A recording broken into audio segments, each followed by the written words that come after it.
Auzubillahiminash-shaytanir-rajeem. Bismillahir-rahmanir-rahim. Assalamu-alaikum. Ji ayanu, pakhair agale, ni hao, chunashumme, washmale. Ohio Gonzaimas, guten Morgen, hola, bonjour, privyet, kaifa hal? Hale shuma chatore, ahlan wa sahlan, marhaba, buna, mucho, gracias, swabiya, balli kare aaya. Hosh galden and ayo sayo, khuyamora, chivato, chi hal jot, kali mera khairutan. And a very warm welcome to everybody who's tuned into PTV World and are watching World this morning on a very sunny Thursday morning over here in Islamabad.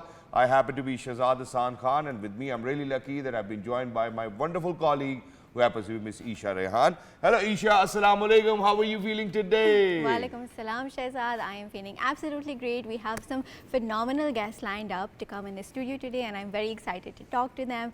And they're already in the studio, yeah. So, but I think before we get started, just in the previous days over here in Islamabad, we have felt jolts of earthquake. Exactly. And unfortunately, this phenomena is not something which only occurred within this subcontinent, but ladies and gentlemen, unfortunately, just yesterday, a 6.2 magnitude earthquake has hit the Sea of Marmara near Istanbul, with the impact felt across Turkey's largest city, where people rushed onto the streets. The quake was followed by more than 50 aftershocks, some very powerful. There were no immediate reports of injuries or damage. The initial quake struck at a depth of 6.92 kilometers under the sea, which lies to the south of the city. As buildings shook, people rushed onto the streets, where crowds of worried looking people stared at their mobile phones for information or made calls. There were no reports of any buildings collapsing in the sprawling city of 16 million people. The Honorable Prime Minister of Islamic Republic of Pakistan have reached out and have asked about the well-being of the people of Turkey. All right, you know, the next news is very saddening for me since I am an animal lover, but it also gives me hope.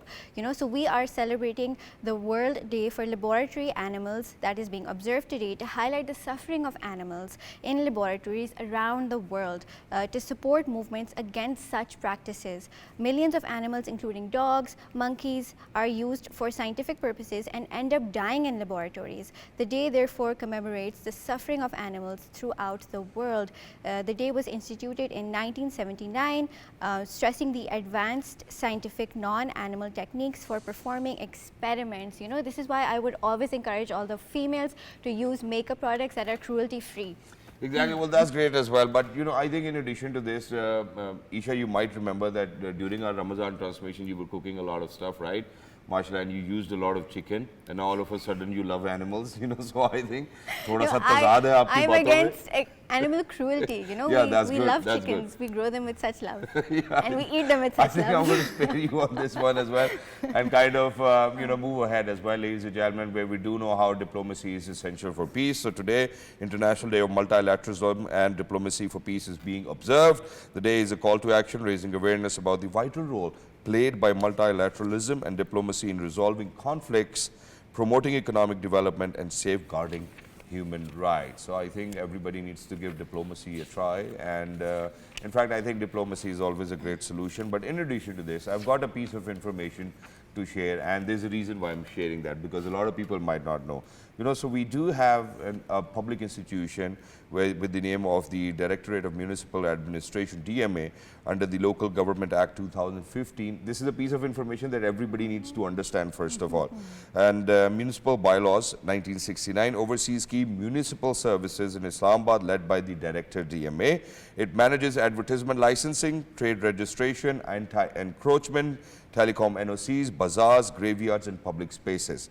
Sections include advertisement and coordination, project management, municipal functions, trade license, telecom, bazaar, graveyard, and task force. These cover operations such as fair price shops, Sadpur village, food courts, cattle markets, burial services, and encroachment removal. And I think one of the most important and most challenging duty which actually comes under DMA is the anti-encroachment, and it's because of the fact that people, because of, I don't know, their interest, what they do is, so for example, if they've rented this much space, they'll encroach, and they'll make sure that, you know, that all of that pedestrian walk is covered and whatnot. And most of the times, whenever the director is out there for, you know, for an anti-encroachment campaign, she must be getting a lot of phone calls. How did she manage to do that? Ladies and gentlemen, we're very lucky that we've actually been joined by Dr. Anam Fatima, who happens to be the Director, Municipal Administration in Islamabad. Hello, Dr. Saiba. Assalamu alaikum. Good morning. How are you feeling today? Walaikum assalam. I am feeling really good and it's wonderful to be here. Thank you so I much. see you have such an energetic show going on. Thank you so much for joining us. Thank It's wonderful to have you over here. So first things first, we've been sharing visuals as well. You know, you've done something great and we're certainly proud of you because I think that's an issue which we face as pedestrians every single day.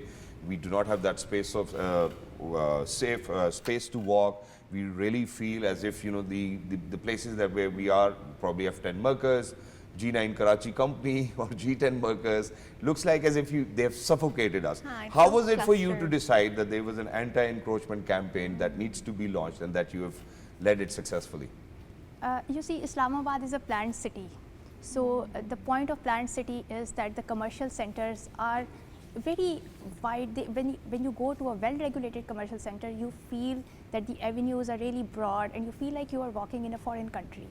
And it's very sad when you visit certain pockets of the city like G9 and other areas which are not gaining the benefits and which are not sharing in the privilege that it is to be living in a planned city. Yep. And those areas are encroached upon by certain interest groups, and a lot of it has to do with governance failure, a lot of it has to do with disinterest of public officials, a lot of it has to do with obviously that is negligence on our part for failing to maintain that public space for the public. So we launched it with a sort of motivation that we will give community the ownership. It's very easy to do anti-encroachment operation once, do a lot of big show of force, clear it up, and then in few days then forget about it. Yes, Yeah. yes, exactly.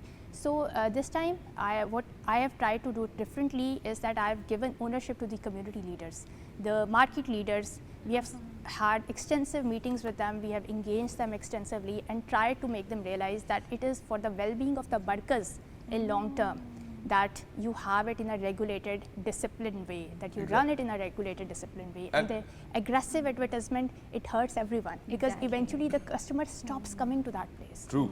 You know, obviously it does not really look nice as well. I mean, with two huge boards, you know, just outside your shop and whatnot, there's no enough space to walk, no enough space to kind of look at things and whatnot. But it must be a very challenging job, I must admit, because I think people over here, may it be in Islamabad, Rawalpindi, Lahore, Karachi, anywhere, I mean, we have a hobby of being well connected now and being really very social, and no matter who's actually the right thing, we would try to kind of create challenges for them. So how was it for you, you know, first of all, obviously there was a very wise choice to make, that you chose market leaders to kind of do it on their own and empower them so that, you know, you might not have to do most of the challenging work. But even then, you know, you might get a few phone calls from your seniors, or bete kya kar diya, aapne aapko nahi karna chahiye tha, apne janne wale hain, wo hamari phupho ka ladka hai, something of that sort. I actually see where you are coming from, and I have faced this problem at my previous places of postings, because I have worked in Punjab at 5 districts as assistant commissioner, and you also are supposed to do this drive from time to time there. But over here, the 90% of the job was engaging the stakeholders, serving them notices, giving them time to take back their encroachment so that we do not leave room for the last minute phone call. The last minute phone call comes when the typical tone is that it's a surprise for us, it's a surprise for us, your people just came and now they are breaking things. So we tried not to do the breaking things, we tried not to take them by surprise, we tried not to do the show of force. We tried that the community take ownership and they realize that this is not good for them, that this is against the law, and we will do it. Obviously there is the threat of force that is there in the background, but I did not use overt force. That's Exactly. such a wonderful we would thought like process. to dive into some of your journey. You know, you started off as a doctor and then you transitioned into CSS. And you know, you are a female officer in a male-dominated field. It probably comes with a lot of pressure and a lot of pride. So is there anything you would want to tell all the young girls out there who are aspiring to be like you? As a doctor, I was also working in public sector, and as a CSP officer, I'm also working in public sector. And I would say this is a privilege. As far as being a female is concerned, I think there are pros and cons. Obviously, in many meetings, I'm the only woman in the room. In many of my field activities, I'm the only woman. But at the same time, the people of Pakistan are very receptive. And particularly if you give them access, if you treat them with patience, if you are willing to listen, first of all, then a lot of our problems get sorted automatically. The problem that often that public sector, the big challenge is because there is so much workload, we try to do things without thinking sometimes and without listening, without taking in the opinions of stakeholders. That is when you face resistance, you face road blockages, you face strikes. So if you do spend time with the people much and you hear about the issue, you try to understand the issue and only then try to address it, because many of the issues, I tell you, they get resolved just by listening to the people. True. Oh. So if you just take some time and do it in a deliberate, intentional and calm way, then a lot of problems, they get resolved. Exactly. Well, that's great as well. And I like, how Eesha actually gives reactions. Oh, and, wow, that's marvelous. And we're going to come to this as well, where we'll discuss a little about, how you've achieved so much in such little time. But there's one of the models that I would want replicated in the entire Pakistan. Now, with anti-encroachments is one thing which I've seen in Punjab. And obviously, the credit goes to the Chief Minister, Ms. Maryam Nawaz, as well. What they have done is that with anti-encroachment, for whatever, because that segment of our society who's with carts out there, koi sabzi wala, koi phal wala, koi fruit wala, all of that. What they've done is that the local government has actually provided them with a safe space to place their carts. Do you think that, that over here DMA is actually working in that direction? Okay, we do understand that you belong to that segment of the society where it's problematic for you to hire or rent, a shop for yourself. So we're going to provide you a space where you can have your carts and do business as you may wish. This is a very important point. What we first need to realize is that the car owner that is operating in a markaz is not really operating on his own. Okay. They are the ones who are most exploited, because the shop owner, shop owner charges them rent and from time to time takes extra as well. And then the lower formations of the government, they also bother them a lot. So what is good in Islamabad is that there are designated vending points. We have the weekly bazaars, and I am trying to make sure that those bazaars are given out at a very nominal rent, from 400 rupees a month. Really? Imagine. So they attract a lot of activity as well. So what I am trying to do is to ensure that those weekly bazaar are filled with people who are actually deserving. Exactly. In a lot of cases, people have taken licenses and then have rented out the bazaar. So we are clearing out the weekly bazaar of all those opportunists and trying to make sure that the people that we have displaced in those anti-encroachment drives, provided that they are deserving, they are given a place there. So in Islamabad, fortunately, we already have a solution in the shape of these weekly bazaars that are there in 5 different areas of Islamabad, and we can work on expanding them as well. Oh, that's wonderful. And how does it feel most of the time, how I refer to that, that it was Maryam Nawaz Sahiba's initiative, the Chief Minister of Punjab, how she's allocated them a place and given them carts for free, that, that the kind of service that you are in might not be very thanking towards the end of your career, and people might not be like that, that it was Dr. Sahiba who's actually done it, but the political leadership will always get the credit. No, not at all. It feels wonderful to be a part of a team that delivers. In Lahore, I was AC there 2 months back, and I set up 5 different ready bazaars, and then it was obviously... So it was under your auspices as well? No, that is a chain of command, you see. So working in a chain of command is always good. You have the government directives, but you are the implementing arm, so you see the problems which you encounter at the field level and you try to apprise the higher authorities regarding them, and it's always a two-way interaction. A lot of the issues that you face, they get highlighted in the policy. Exactly. So you are directly making a difference. So it's always the vision, which actually trickles down, and then we have ambassadors like you who actually make sure that that vision is being fulfilled as well. So I think it's a public-private partnership over here, that we do have elected members to come in, then they think about the well-being of the people and the communities where they're actually responsible for us and the people of their halkas, and then eventually we have officers like her, who actually get the job done. Very wonderfully done, I do believe, and alhamdulillah, now I seriously would want to go to Karachi company, where earlier it was very suffocating. Gali mein gaadi nahi guzar sakti thi. Sorry, we have a few other B guests over here. But very quickly towards the end, one last question, and that is that alhamdulillah, you first of all went to King Edward. You've always been a very smart child growing up, alhamdulillah. When you were studying, you were always on merit, then CSS. How has the journey been for you, and would you recommend, or if you are to kind of give a few humble submissions to or suggestions to our audiences, please go ahead. How can they navigate in a career which you're navigating as of now? I think in the time that we are living, one can do multiple things with their life. It's no longer that one career that you choose is going to set out your destiny forever. the world is evolving.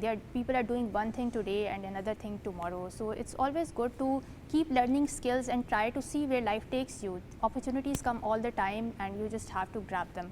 CSS is just one way. It's an exam at the end of the day. One can appear in it, one can start their own business, one can start being an entrepreneur. So possibilities are limitless. It's all about just keeping an open mind. That's very fruitful advice. Thank you so much for highlighting that. Exactly. So thank you so much, Dr. Anam Fatima Sahiba, Director Municipal Administration, Islamabad, for taking our time.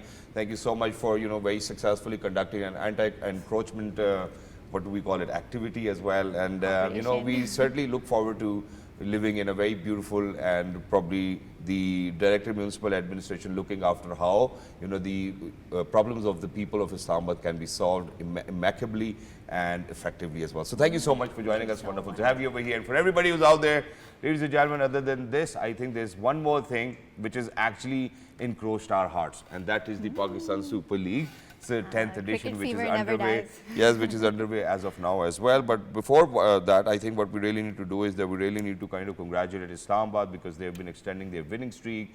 I think they've been on a 10-match winning streak as of now. Just yesterday in Multan, Islamabad defeated Multan in their home ground, and today there's going to be another debacle in Lahore. So to talk about this, we're very lucky that we've been joined by Mr. Kashif, but Lahore Qalandars will be facing Peshawar Zalmi today as well. So Kashif bhai, assalamu alaikum, good morning, how are you feeling today?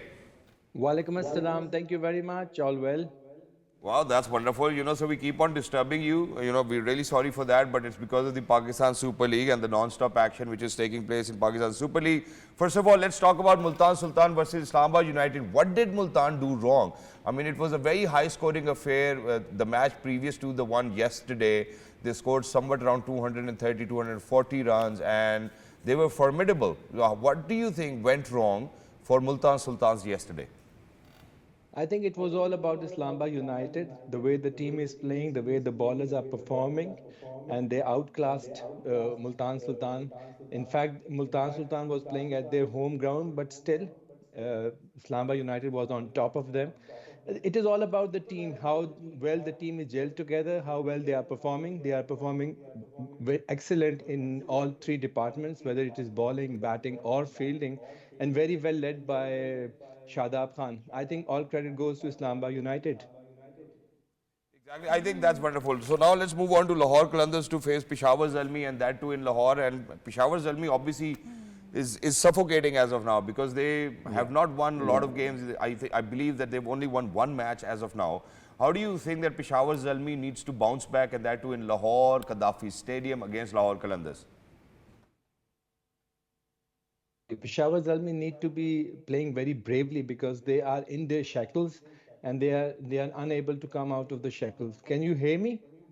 Yeah, we can hear you. Please continue. Okay, wonderful. Wonderful. I think it is all about the team effort. I think the captain need to get all the team together and try to make a strategy for this match, because remember, Lahore Qalandar, they are playing in their home ground, so it is going to be very difficult for Peshawar Zalmi to outclass Lahore Qalandar in Lahore. But having said that, I think the wicket is going to be a batting track, and it should suit Babar Azam, Saim Ayub. It is going to be a true bounce in Lahore. So I think this is an opportunity for Peshawar Zalmi to come out of the shackles, to play bravely, and to outlast Lahore Qalandars. Which is why I'm actually kind of, looking forward to Saim actually performing. But in addition to this, we do know for a fact that, how, Peshawar Zalmi has been navigating as of now. So out of 4 games that they have played, they've only won 1. Unfortunately, Saim and Babar were not able to perform the way that they should have. I mean, one off affair, Babar Azam scored 46 on 41 deliveries. But they are often blamed, Babar or Rizwan, the innings that Rizwan actually yesterday played, that they play slow early on. Yesterday Rizwan's strike rate was 98, and keeping in view Babar's strike rate when he made 46 or 41 was somewhat around 112 or 113. Do you think that they need to kind of come out with intent, or do you think they need to play like this, but need to have people on the other end who actually show a lot more intent, probably a strike rate of 150 or 160, which is internationally required? I think there is going to be a difference between Karachi wicket and Lahore wicket. Karachi wicket was not conducive for the batting. It was not very comfortable for the batters. That is the reason why Babar Azam, or for that matter, Saim Ayub, could not maintain the required strike rate. But in Lahore, it is going to be a totally different story. But of course, you cannot rely on just one or two batters. You have to rely on the whole team.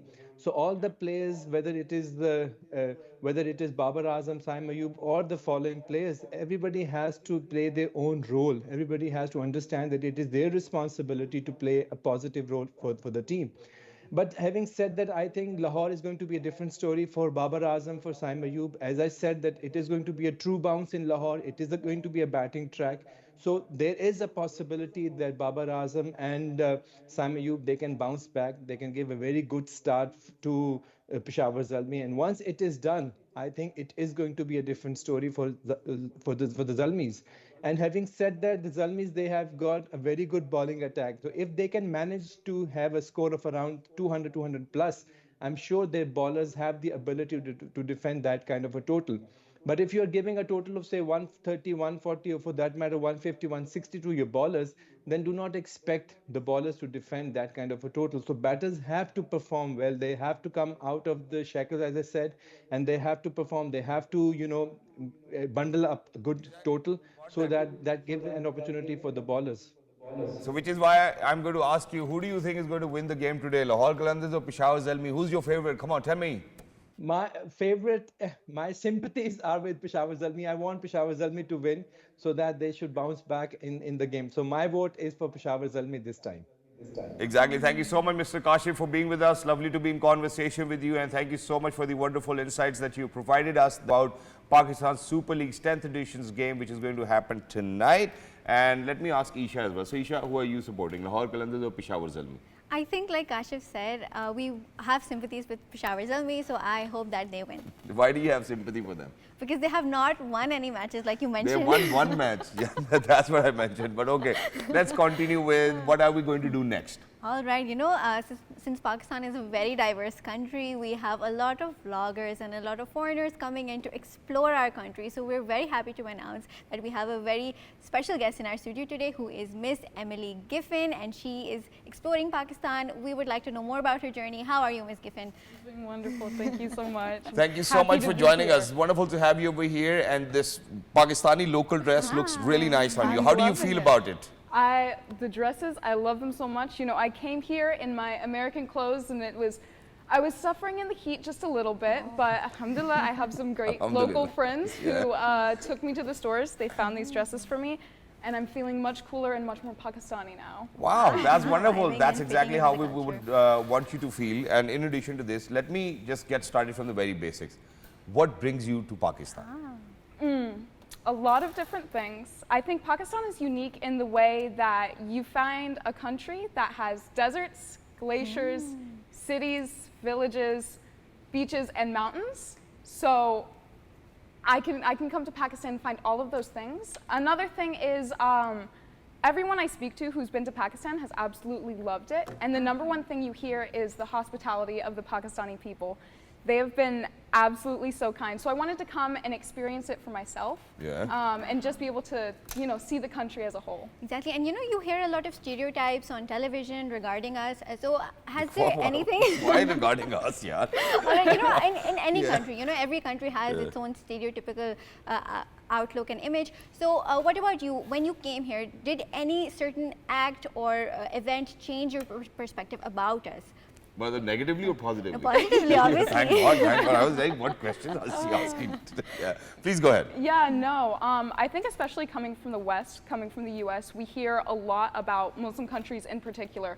There's a lot of negative stereotypes about that. And I think the main one is that people are very hostile towards you as a foreigner. So coming into Pakistan, I was just a little bit on edge naturally. But ever since I landed in the airport, people have been so wildly kind. I've been overwhelmed by how much I've been welcomed in Pakistan. I think the hardest thing that I've been through is just trying to pay for stuff. People refuse to let me pay for taxis or for food. I try to get chai and a random family will come up and pay. And what I hear the most is, you are our guest, you're welcome here. And that's what I was about to say, because imagine that anyone and everyone who's actually traveling to Pakistan saves a lot of money. So whatever money they bring with you, they actually go back with the larger amount of money. That's exactly what my sister tells me every time she's traveling from the United Kingdom. She comes over here, she's like, you guys don't let me spend, and when I go back, you give me a lot more money as well. So I think that's great, for people to kind of save, and I think that should be one of the reasons for you to kind of come to Pakistan. Absolutely. But in addition to this, we have seen some really interesting visuals of what you've been up to in Pakistan. You've been out there, taking out the milk out of the cow, which I do believe is a difficult job. Jisko kehte hain majhe chona, So I don't know if we have those videos, and if we can play those videos, we will want Emily to kind of share her experiences about those videos as well. So which different parts of the country have you been to? First of all, let's get started. So I came here, I spent some time in Islamabad, Yep. And then I traveled down to Lahore. And when I first got to Islamabad, I told my friend here, I was like, it's a big city, the traffic is really intense here. Yeah. And then I went to Lahore and I forgot about all of that. No, so I went to Lahore, I went to Taxila, and so I've seen everything from like the luscious mountains that surround Islamabad to the very busy streets of Lahore, all of the beautiful masjids everywhere. It's been absolutely gorgeous. And then I did a few side quests. I went to go see the river in Lahore, and I saw some buffaloes down the river. And we don't have those back in the US. Yeah. So I naturally went to explore and see that. And the people there were very welcoming. I asked if I could milk the buffalo. I think that stunned them a little bit, but I've checked that off my list. And you really need to thank God, because imagine that if they didn't tie the legs of the cow, you might not be around the cow as well. Exactly. Do you know what do we call the entire process in Punjabi? I have no idea. Yeah. So okay, let's give it a try. So we call it majhe chona. Majid Juna. Majhe chona. Yes, exactly. So you once you chow the majhe, then you distribute the milk, and then you have organic and fresh milk, and then you feel healthier, and yeah, that's the way to go as well. So what I've done is that we've taken out a few questions, which are obviously going to be a rapid fire round. Are you ready for that one? I'm ready. All right, so let's see. Let me take out my questions very quickly. So I don't know if you've done it all or not, but these are the questions. So biryani or nihari? Biryani. Biryani. Have you dared to try pie yet? Pie. Pie, yeah. We cook cows' toes or feet. Oh, I have not, but maybe after this, I'll go out and try to find that. Yeah, you have to go and because Abdullah is over here, I can see Abdullah is a dear friend. Abdullah, you need to make her try pie and take her to Pindi and bong pie and all of that. You need to try that. Chai or doodh patti or doodh soda? Chai. Chai. Every time chai. All right, okay. So is spicy food now your love or your enemy? It is my greatest love for spicy food. All right. Have you had food from dhaba yet? From dhaba. Any local dhaba, just... like on the street Yeah, food? yeah, on the street. Oh, yes, of course. What did you have? Course. It was, now I forget the name of it, but it's like the empty shell, and then you Oh, yeah, golgappe. Yes, Golgappe. yes. Videos kyun nahi chala rahe? I don't know, so I think we did see a video of you eating. Yes. Did you enjoy them? Was it difficult? It was. Were you able to? I love sour food, but I did not expect it to be that sour. Oh. So it was a full body experience, getting used to the sourness. You but know, yeah, with I enjoyed Pakistani it a food, you lot. expect a burst of bombshell of flavor in your mouth. You should always expect the unexpected. Absolutely. Exactly. So in addition to this, okay, so can you say something in Urdu besides shukriya? I can say acha acha. Acha, acha, Acha. okay. What's one Pakistani word you still can't pronounce? All of them. All right, so have you tried doing a thumka at a mehndi yet? You know how we have these Dance mehndi practices dances and these days? rehearsals. I have witnessed it, but I fear that I'm too American to get that rhythm in me. Yeah, yeah, but you should still try. I will Hey, you should try out our absolutely bhangra Yeah. and our other If you're dance invited to a styles, wedding, please make sure that you try that as well. So, shalwar kameez, comfy or confusing? Comfy or confusing? Confusing. Confusing. All right. So it's comfy, but it's still confusing as well. Okay. Have you mistaken inshallah for a commitment yet? I have used inshallah to avoid commitment. I'll turn it back on you guys. Yeah, okay, that's wonderful as well, because when we say inshallah or alhamdulillah or bismillah, it's more like we will do it. Yeah, So that's actually what it feels, but we still don't do it. Most of the time we say inshallah, and we as Pakistanis do know that ab to shayad ye kaam ye insaan nahi karega. But all right, but ladies and gentlemen, very quickly, moving from one city to another. So Islamabad or Lahore, who wins the vibe battle? Ooh, that's really tough. Yeah. I would say Islamabad Okay. to relax. Islamabad to relax and Lahore to vibe. Lahore to, yeah. no. You're going to sail in both boats. Wow, that's great. So what's the most Pakistani thing you have done so far? Ooh, that's a really tough one. Chai, a lot of chai. A lot of chai. Yeah, this is a Pakistani thing. Wherever you go, the only thing they're going to ask you is chai. They're not even going to ask you to sit, but the first thing they'll ask you, chai. Emily, would you like to have a cup of tea? And as soon as you're done with one cup of tea, there'll be another auntie saying, Emily, would you like to have another cup of tea? Okay, so have you been adopted by an auntie from Pakistan as of now? I have been adopted by a few aunties. I have many invitations. Yeah, well, that's wonderful. Would you like to name some? I don't know if I can remember or pronounce their names right now, but I know their faces. Okay, well, that's wonderful. So did you survive Pakistani traffic with or without therapy? Right now, I'm enrolling in therapy. I had a interesting tuk-tuk experience, a lot of bumps. But I say what doesn't kill you makes you stronger. Yeah, that's true as well. And you know, tuk-tuk is a very Thai word. You know, we call it a rickshaw. Rickshaw, yeah, that's it. So just for laughs, how many weddings have you been dragged to so far?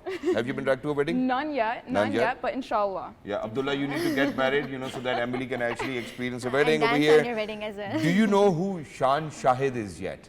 Shahzad. He's one of our superstars over here in the country. Okay. Have you seen someone riding a donkey cart on the highway? I've seen many donkey carts. That's wonderful. What's more chaotic, a Pakistani family dinner or a cricket match? Pakistani family dinner. Wow. On a scale of 1 to 10, how obsessed are Pakistanis with cricket? 12. 12. Well, I think that's wonderful. Well, thank you so much, Emily Giffin, for being with us. much. Lovely to be in conversation with you. And you are our guest. If there's anything that you need within Pakistan premises and even outside, we would be happy to You can help personally reach out to Shahzad. I mean, you can reach out to anyone. That's not a problem. Anyone by the street, anyone you could call, or me, or us, or our entire team. We are all there for you. Thank you so much for taking out time, for spending an air ticket to come to Pakistan and know for yourself that how beautiful Pakistan and Pakistanis are. Thank you so much for being with us. And in addition to this, ladies and gentlemen, I've got something really interesting to share at this point of time.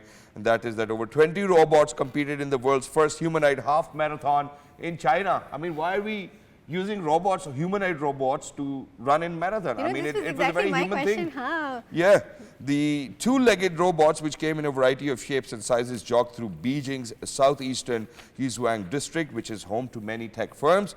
Teams from various companies and universities participated in the race, which showcased China's advancement in humanoid technology. Though technologically impressive, they were far from outrunning humans over the long distance. All right, talking about this, it's so fascinating how digital technology is taking over our lives. Really? Now they're running marathons for us. Now we have ChatGPT doing our work for us. Yeah. So what is next? How are we going to navigate this whole system, and how are we going to make our place in the world? And before we kind of AI? delve into this kind of conversation, I think I have a true gentleman over here in my studios, who what he does is that, that he has the ability to cater to a lot of people, getting all the governors from all the provinces on his podcast and talk about how content creation needs to be, what content creation is, or is it one of those models which is a very sufficient economic model as of now. We'll talk about it. I mean, when he was too young, that's the time when I actually started to know about him. I think he's done great things in his life.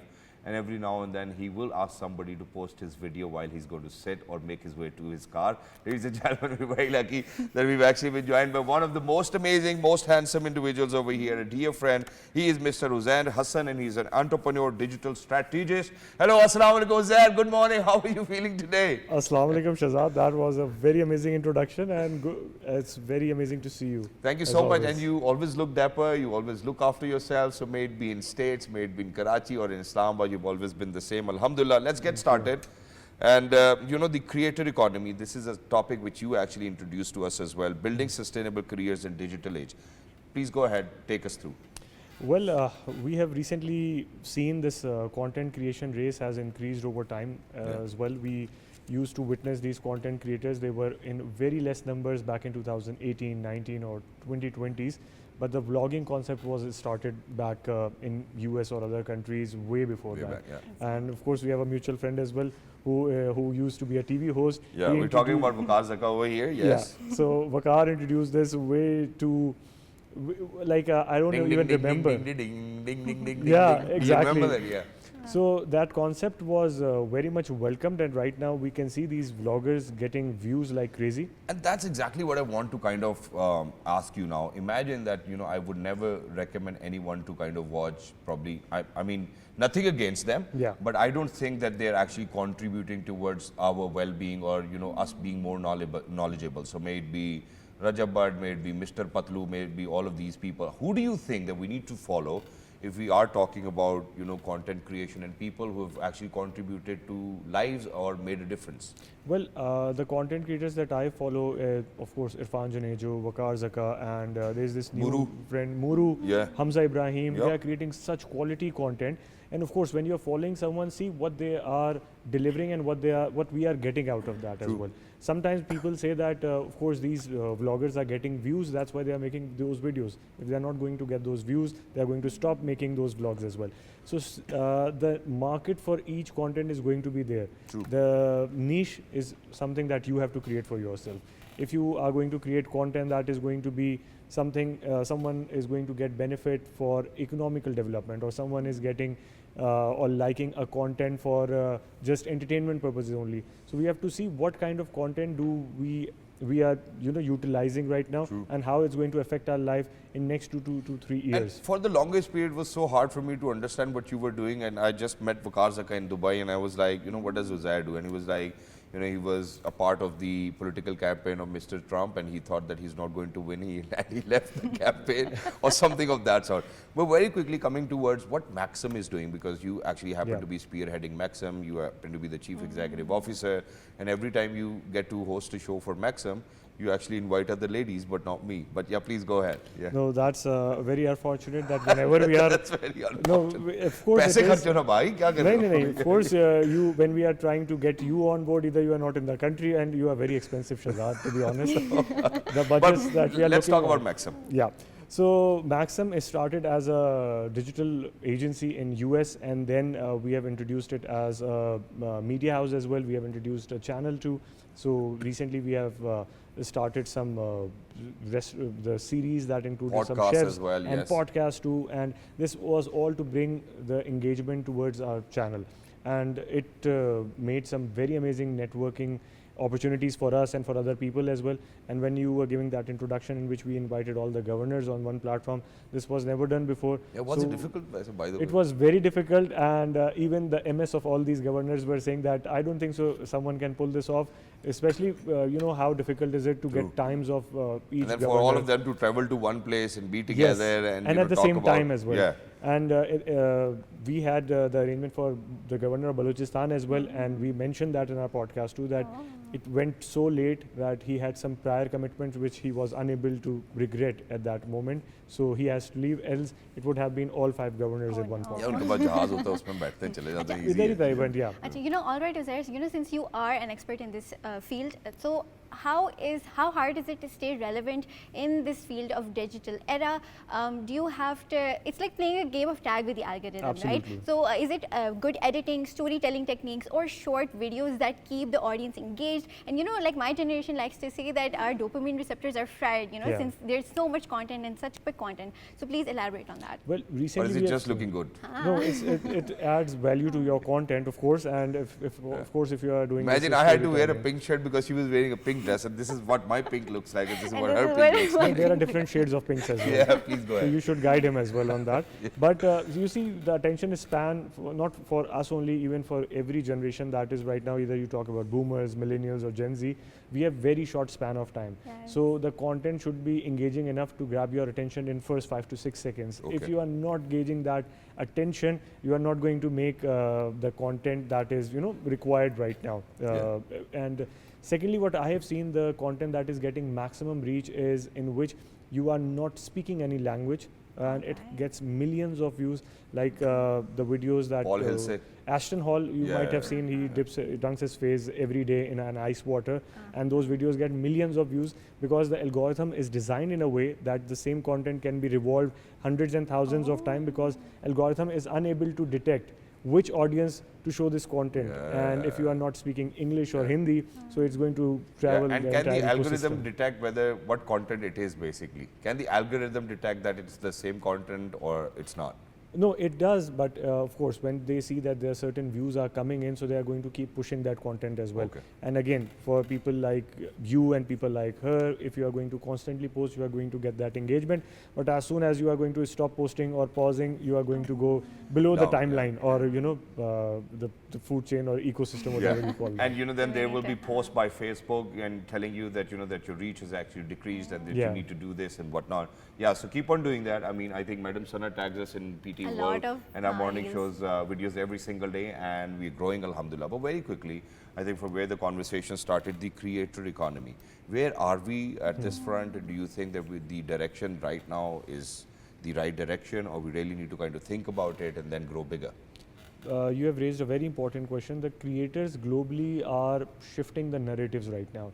You were talking about Donald Trump as well at his political campaign. Leave his political campaign? I haven't left his political campaign. Said. I'm not he saying has his that. own perceptions. Okay. So we have been working with different congressmen as well. Yeah. He might have his own perception. वो हो सकता है वो अपनी वो बता रहा हो कि मुझे ऐसा लगता है. हो सकता है. Sometimes he's so you know confident about this that people think that is actually the same. So, talking about creators economy, the people are engaging and collaborating with these content creators. Either they are Bollywood celebrities, either they are Hollywood celebrities.